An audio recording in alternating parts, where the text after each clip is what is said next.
গুলা এরকম পক্ষপাত দুষ্ট আচরণ কেন করতেছে? আজকে নাকি বাপের দোয়া ক্রিকেট বোর্ড, আব্বুর ছেলেদের ক্রিকেট বোর্ডের নির্বাচন, তো এটা লেগে কোনো সারা শব্দ নাই, কিচ্ছু নাই, ঘটনা কি? কোনো ফোকাস নাই এটার উপরে। এটা একটা কথা। আর আমার কথা অন্য জায়গায়। আমার কথা হচ্ছে, যেই ক্রিকেট বোর্ডের যোগ্যতা হইতেছে, তুমি অমক নেতার পোলা হইলে তুমি ক্রিকেট বোর্ডে ঢুকতে পারবো। হ্যাঁ, নির্বাচন করার দরকারটা কি? নির্বাচন করে টাকা নষ্ট করার কোনো মানে আছে ওই জায়গায়? কোনো মানে আছে? যোগ্যতা দিয়েছে, তুমি আমির খসরুর পোলা হইতে হবে, তোমার মির্জা আব্বাসের পোলা হইতে হবে, তোমার হোমকের বউ হইতে হবে। বাট আমি আরেকটা জিনিস খেয়াল করছি, শাওয়ার পোলারে দেখলাম না ওই জায়গায়। ঘটনা কি?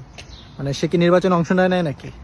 বোর্ড প্রেসিডেন্ট তো অবশ্যই তামিম, সেটা তো অনেক আগে থেকে আসছে, তার ব্যাপক স্কিল আছে চাটাচাটির। ওপেনার হিসেবে সে কতটা সার্থক সেটা আমি জানি না, বাট চাটাচাটিতে তার ব্যাপক স্কিল, সে সবাইরে চাটছে মোটামুটি। তো যাই হোক, ওটা কথা না।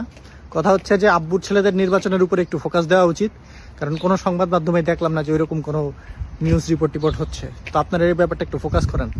আমরা যারা কন্টেন্ট ক্রিয়েটার আছে, আমাদের বানাইতে একটু সুবিধা হবে। কি দোষ?